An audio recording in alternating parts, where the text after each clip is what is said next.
Jennifer Feline here, and we're working through Louise Hay, You Can Heal Your Life. Currently, we've been working on Chapter 3, discussing, we've gone through identifying what certain problems are, how to change our thoughts, recognizing that we have to do some mental house cleaning of these thoughts. And so now we're going to go through looking at some limiting beliefs and where did they come from. So I'll read a limiting belief and where it came from. One limiting belief: I'm not good enough. Where it came from: a father who repeatedly told him he was stupid. He said he wanted to be a success so his daddy would be proud of him. But he was riddled with guilt, which created resentment. And all he could produce was one failure after another.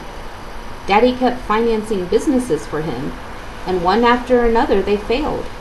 He used failure to get even. He made his daddy pay and pay and pay. Of course, he was the biggest loser. Limiting belief: lack of self-love. Where it came from: trying to win daddy's approval. The last thing she wanted was to be like her father. They couldn't agree on anything and were always arguing. She only wanted his approval, but instead all she got was criticism. Her body was full of pains. Her father had exactly the same kind of pains. She did not realize her anger was creating her pains, just as her father's anger was creating pain for him. Limiting belief: life is dangerous.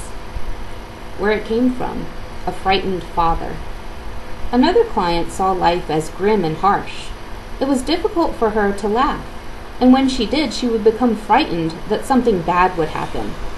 She has been reared with the admonition, don't laugh or they might get you.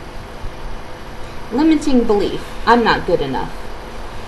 Where it came from: being abandoned and ignored. It was difficult for him to talk. Silence had become a way of life for him. He had just come off drugs and alcohol and was convinced that he was terrible. I discovered that his mother had died when he was very young, and he had been reared by an aunt. The aunt seldom spoke except to give an order, and he was brought up in silence.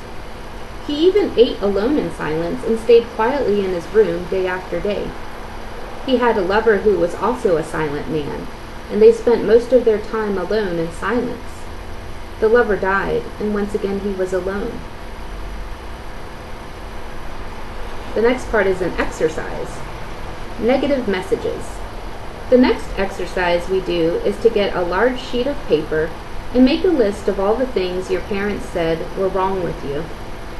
What were the negative messages you heard? Give yourself enough time to remember as many as you can. A half hour usually works well. What did they say about money? What did they say about your body? What did they say about love and relationships? What did they say about your creative talents? What were the limiting or negative things they said to you?